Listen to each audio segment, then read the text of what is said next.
Well, hello, everyone, and welcome to today. I am completely honored. I am so excited that you're here. I have with us the one, the only, my incredible virtual mentor, and I know many of yours as well, Mr. Michael Hyatt. Let me tell you about him. He is the New York Times best-selling author and Wall Street Journal bestseller, plus a USA Today bestseller of the phenomenal book called Platform.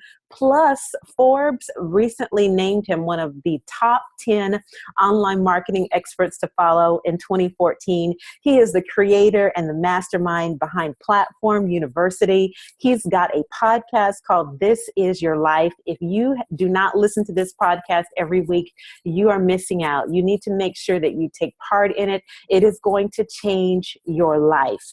He is also, listen, he blogs about intentional leadership. And he helps leaders leverage their influence. And as a result, he writes on areas of personal development, leadership, productivity. He's married to his beautiful wife, Gail, and 5 beautiful daughters. And I am so honored to have him. Please help me welcome Mr. Michael Hyatt. Welcome, Michael. Thanks, Jevonnah. So great to be with you. Oh, my goodness. I I'm a huge fan of you. What now? I said I'm a huge fan of you. Oh, my goodness. I appreciate all that you do. Oh, You're an amazing, positive force of nature.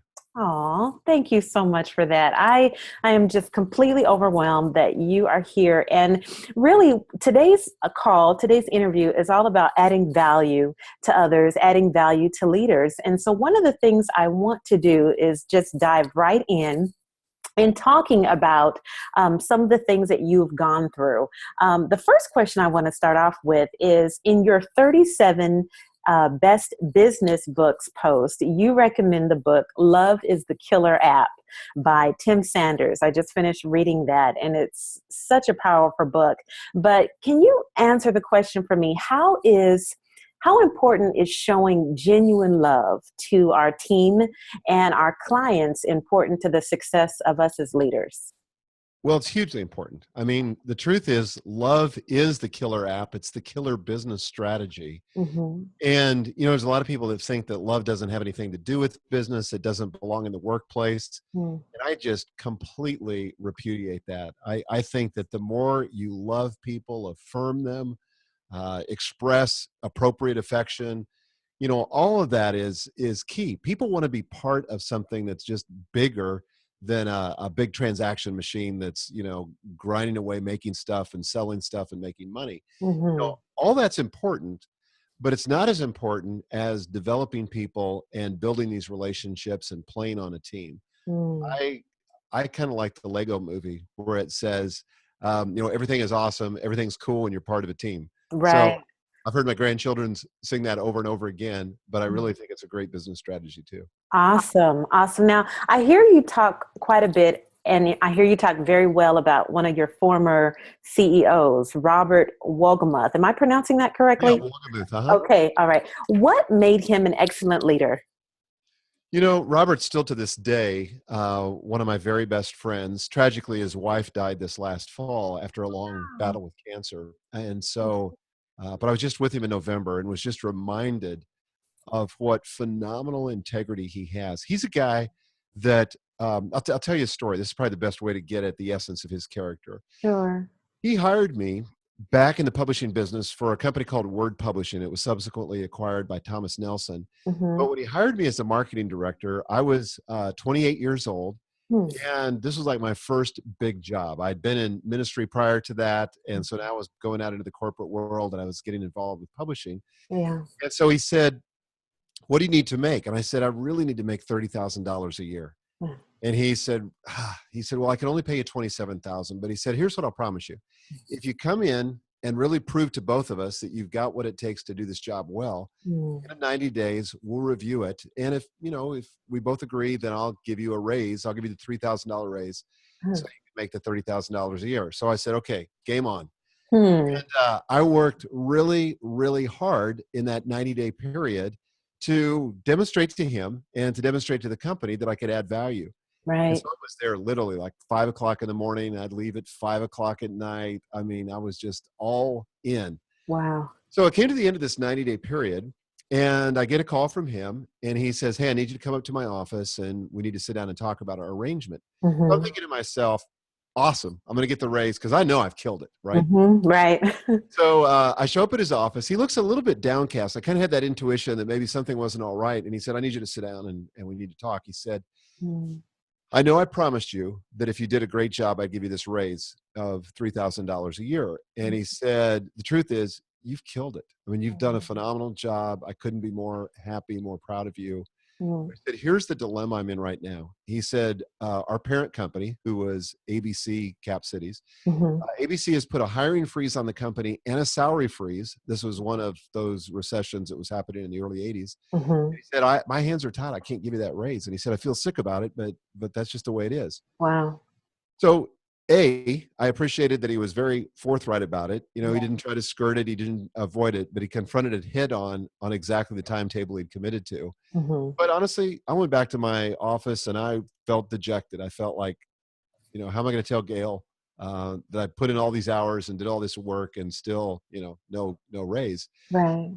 So I talked with Gail, and because you know her, she's incredibly positive. She put the Mm-hmm. best possible spin on it. We just kind of sucked it up and said, "Great, I'm going to continue to work as hard as I need to work. Yeah. I really believe that this is the right thing to do."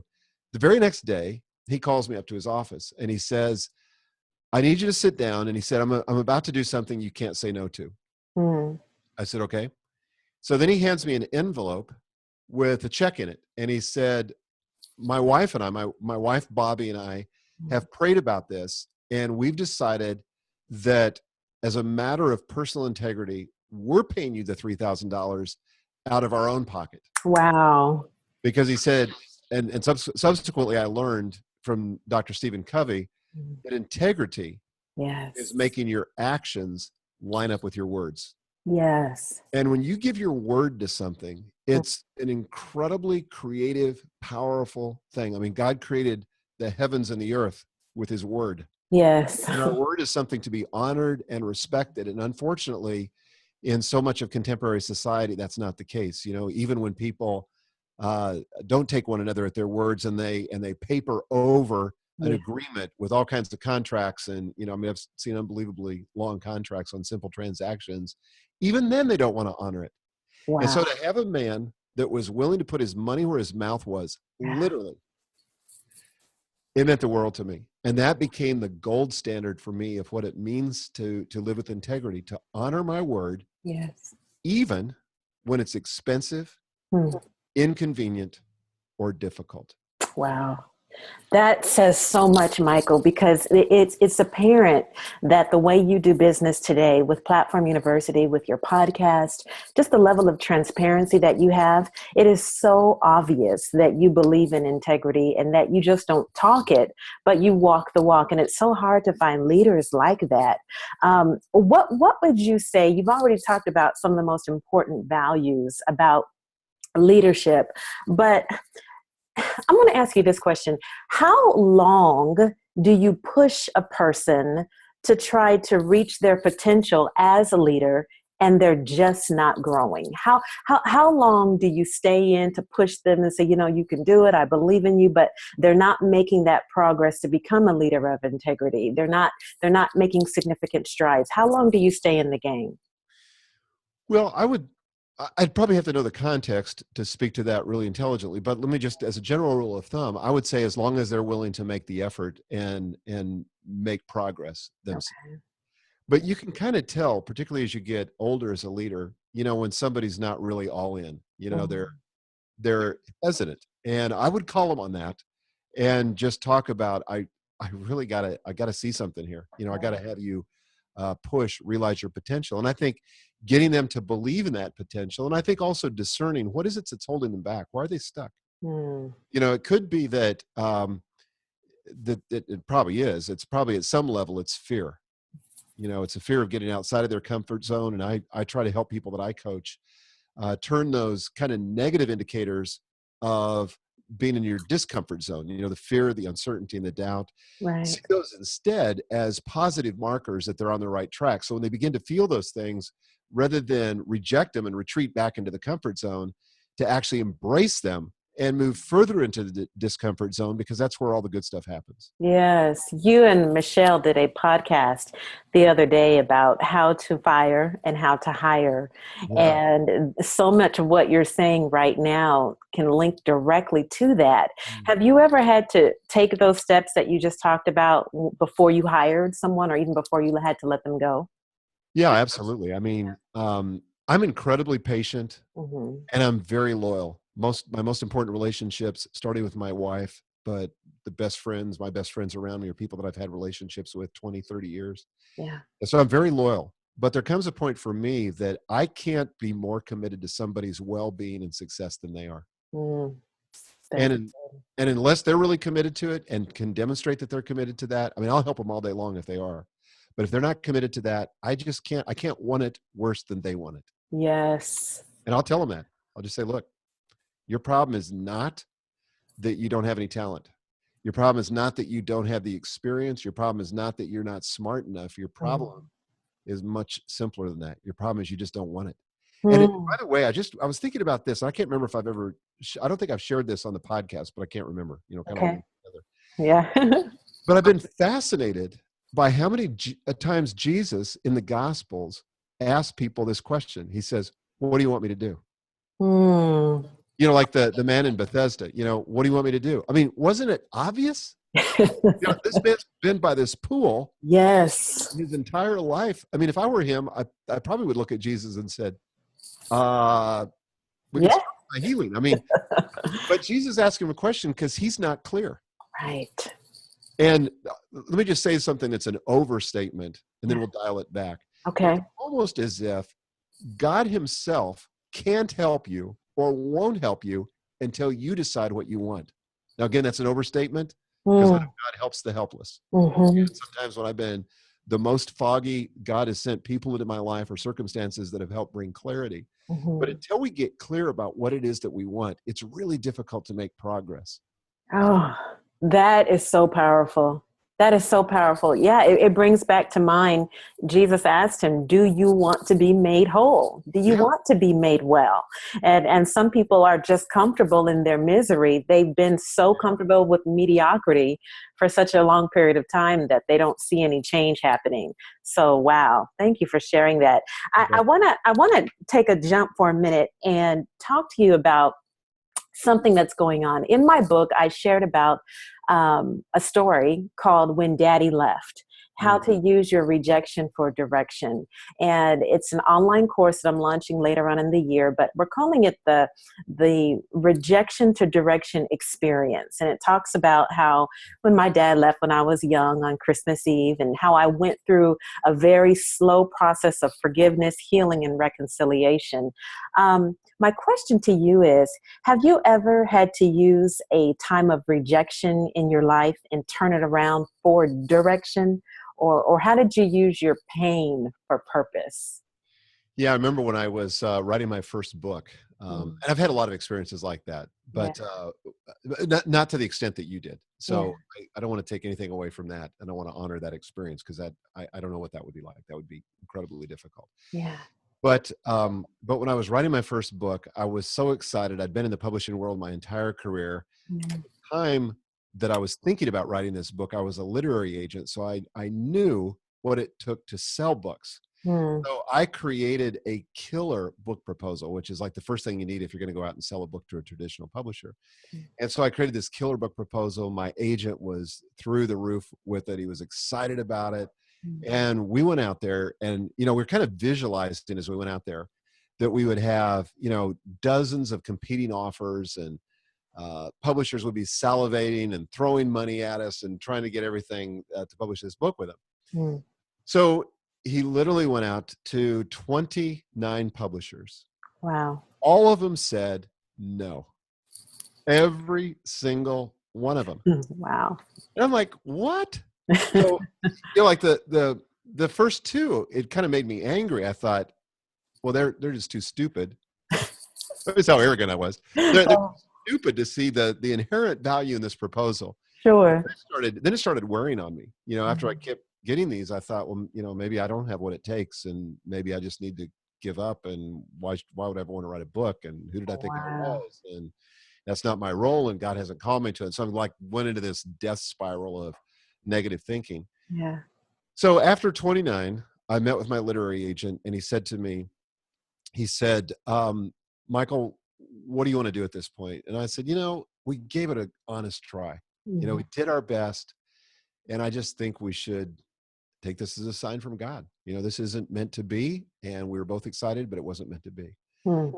And he said, well, I understand why you would feel that way, but I think you're wrong. And he said, I've got one more publisher that I want to send it to. And lo and behold, it was that 30th publisher that he sent the book proposal to that said yes. That book was called The Millennium Bug, ended up being on the New York Times bestseller list for 7 months in a row. Wow. So it went crazy. Sold about 300,000 copies.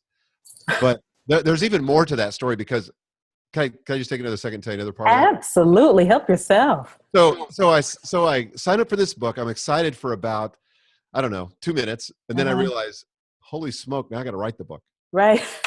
So the deadline's looming and I'm writing away and I'm not making enough progress against it, but I won't tell you that story, but I finally got the manuscript done. I turned it in, I met the deadline, went back and forth with the editor and all that. So like 6 weeks before the book is supposed to publish. Now this is, if you know anything about traditional publishing, usually about 6 weeks before the pub date, the book gets sent to the printer for manufacturing. Okay. So this is kind of that point at which they take all the sales that they've collected from retail booksellers. Right. They determine what the size of the printing is going to be. Okay. So if they've collected 10,000 pre-orders, then they order 10,000 or maybe 12,000 copies of the book. But they're very conservative. Publishers are very conservative because they don't want their cash tied up in inventory. Sure. So it's 6 weeks before pub date. I get a call from the publisher. And he says, Michael, he said, I need to talk turkey with you. You've been in publishing all your life. You know how this works. And he said, I don't have enough pre-sales on this book to justify even the first print run, even if I only print 2,500 copies. Wow. I said, you got to be kidding me. I said, what's up? And he said, nobody wants this book. He said, retailers don't get it. They don't understand it. They don't know what section of the bookstore to put it in. And he said, I don't know how to tell you this. He said, you can keep the advance. We paid you. It wasn't that much. He said, you can keep the advance because I realize this is a huge inconvenience, but I can't print the book. So another rejection. So on top of a rejection. I know. And so I'm like, literally, I thought we were past this. And this is like, okay, what does God have to do to get my attention that this book is not meant to be? Wow. So just like in a nanosecond there on the phone, he's still on the phone. And I think, no, I'm not accepting this. And I said, Richard, I said, you need to publish this book. And I mean, I pulled out every sales technique I knew, trying to sell him on the future of this and my belief in it. I said, this book is going to sell. I get that. I understand your dilemma. Yeah. I said, I'm begging you. I'm literally begging you. Print 2,500 copies. If it doesn't work, it doesn't work. But it's not that much risk to you. And so he kind of wore him down, and he said, "Okay, we'll do it." And within probably 45 days after it was published, it hit the New York Times list the first time, and then he was ecstatic. But it was a great story. Oh my goodness! So what was that moment where you said no? And you pushed and forged ahead after that rejection? What was that light bulb that went off for you when you just said, you know what, I'm going to do this? Well, I think that's a fabulous question. You should be an interviewer. That's a great question. The moment that I realized I was so invested in this project. Now, it was easier to say no when I couldn't find a publisher because all I had created was a book proposal. So I wasn't really that invested. Gotcha. Now, however, I had fought my way through to write the manuscript, which was just terrible. It was just, if you've written a book, but for people that have never written a book, it's really difficult. It's a much bigger job and you need to do it. I believe everybody that's listening to this right now needs to do it. Yes. But I fought through that. Here's the worst part.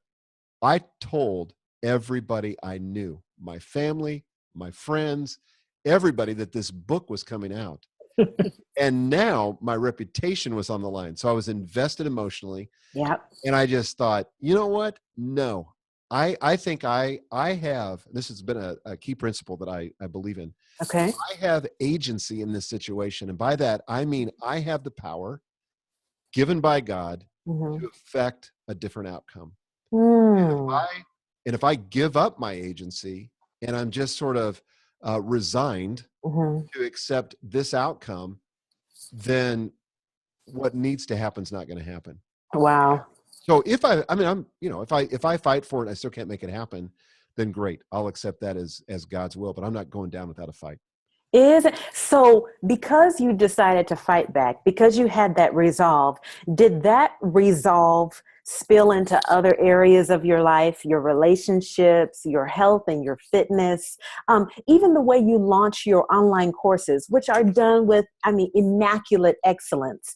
Do you remember that time when you fought, when you are doing your new products and launches to get through those messy Yes. middles, as you talk about? I wish I could draw this on a whiteboard for you and show you this, but I've got this little model Okay. that I call the business outcome success spiral. Oh. And and here's where it starts. I'll try to make this short. Every great thing that you want to accomplish in your life, I don't care if it's you want to move the needle on your health, you want to move the needle on your marriage, or with your kids, or with your business. Mm-hmm. It starts by making a commitment. Yeah. You have to take a stand for an outcome that is in the future that's really different than what you have now. You have to stand for it.